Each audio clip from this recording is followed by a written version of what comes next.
Right, this video covers number 5 on the 2018 official AP Calculus practice exam. And reading through this one, it says during a chemical reaction, the function y equals f of t models the amount of substance present in grams at time t seconds. At the start of the reaction, there's 10 grams of the substance present. So at times t equals 0, you have a total amount of 10 grams. And we also have the first derivative is given to us, dy dt is minus 0.02 y squared. So they put a y instead of a t in here, but that's okay, we can deal with that. Part A says use the line tangent to the graph y equals f of t to approximate the amount of substance remaining at time t equals 2 seconds. Okay, so in order to get a tangent line equation, first we need to get a slope. And we need to get the slope at t equals 2 seconds. All right, so t equals 0. We want to use the tangent line at 0 to give us an approximation at t equals 2. So at t equals 0, dy dt is the slope.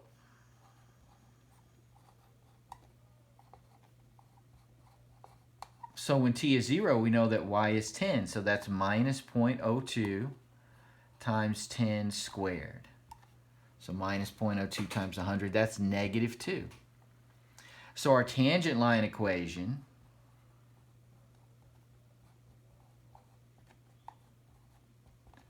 all right, that's going to be y minus y1, so y minus 10 is equal to the slope negative 2 times x, or in this case t, minus t1, which we know is 0, so t minus 0. So we would have y is equal to, let's move the 10 over to the right, 10 minus 2t after we distribute the negative 2 across t minus 0. So what is our approximation at t equals 2? Well, that's going to be y of 2, which would be 10 minus 2 times 2. So that's 10 minus 4, which is 6, and it's just going to be 6 grams. All right, a good problem.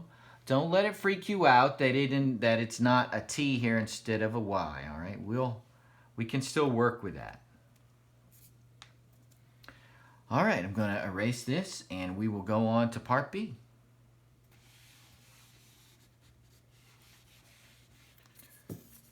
All right, part B,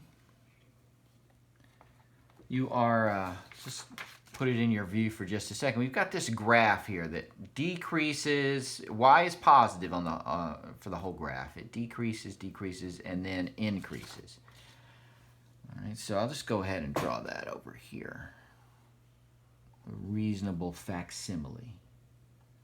All right, something like that, right? So this is t and this is y. Says using the given differential equation, all right, so that's this guy, determine whether the graph of f could resemble the following graph and give a reason for your answer. Okay, so you know that if you put something in for y, it's always going, and you square it, it'll always be positive. A positive times a negative. So dy is going to be negative. Dy dt is always negative. Again, let me explain that. No matter what value you put in for y, you square it, it's going to be positive. Times a negative, negative times a positive, always negative. All right, so what that means is the graph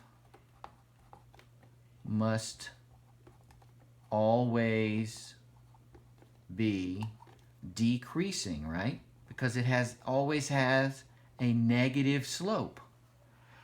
But that does not match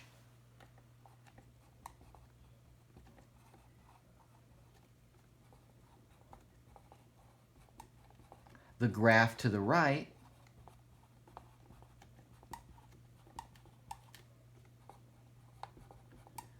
because a portion is increasing. All right, dy dt is always negative. That means it always has a negative slope, so always decreasing.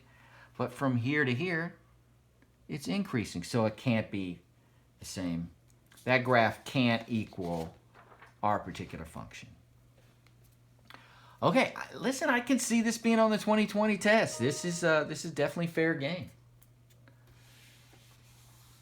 Okay, let's look at part C. Part C is the classic problem, separation of variables. I would be shocked if you don't have this on your test. So we have dy dt is equal to negative 0.02 y squared. Our initial condition is right here. F of 0 is equal to 10, and we want the expression for y. So we're going to go through the entire process of separating our variables. I'm going to leave just the number part over here. So we'd have dy over y squared, bringing that y squared underneath, is equal to negative 0.02 dt. Usually easier to not pull that number underneath here. Just leave it over here because that's an easy integration. So this would be y to the minus 2 dy is equal to minus 0.02 dt. Let's integrate both sides. That would be y to the minus 1, but we need a minus out front. Take the derivative to check.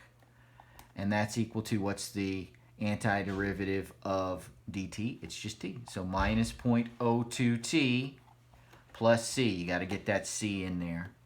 So that's minus 1 over y is equal to minus 0.02 plus c. We need to stick our original condition in to get c. So that's minus 1 over 10 is equal to, excuse me, that's a t there. All right, put a 0 in for t, and that all goes to 0. And so you'd have c. So our equation then is minus 1 over y is equal to minus 0.02t minus 1/10.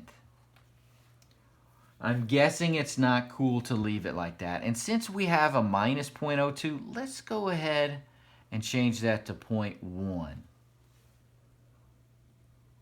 Okay, so I'm just changing negative 1/10 to 0.1.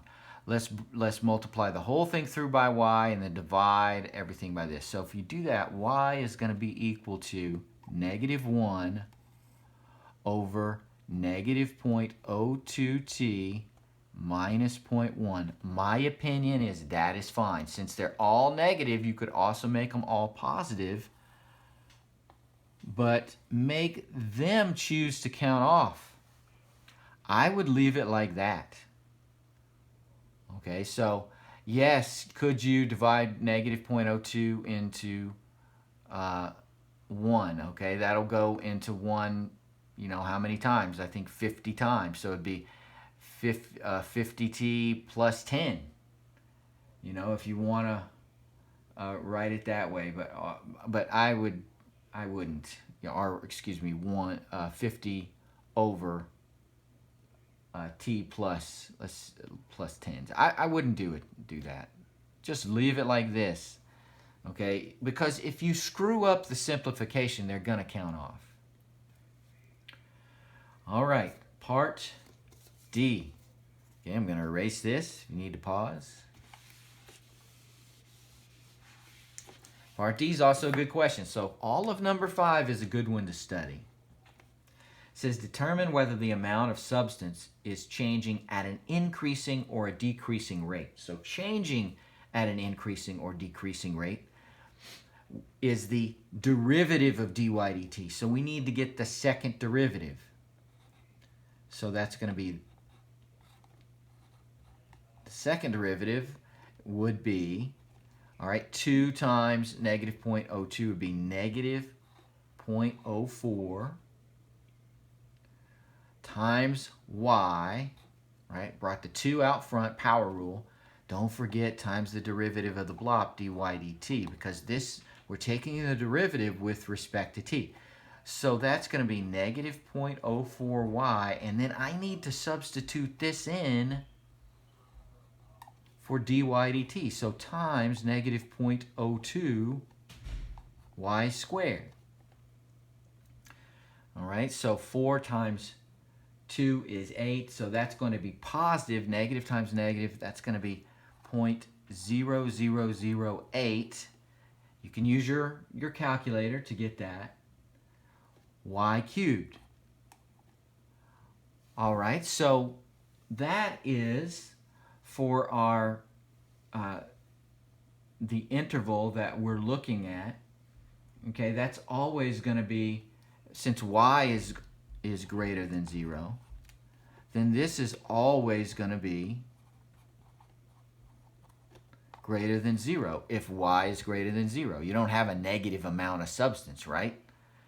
It can only be greater than 0, you know. That is the chemical substance. It's always going to be greater than 0, so the second derivative is always greater than 0.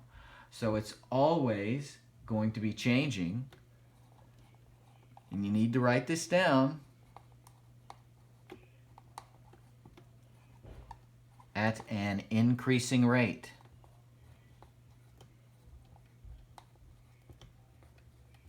Again, that's always, because it's always greater than 0. If the second derivative is greater than 0, it's going to be, right, concave up, right? So always increasing at an increasing rate. All right, number 5, that is a good problem. Definitely a good problem to study, so write those notes down. We'll see if on the next video if number 6 is a worthwhile one to work. If not, I'll work a different one.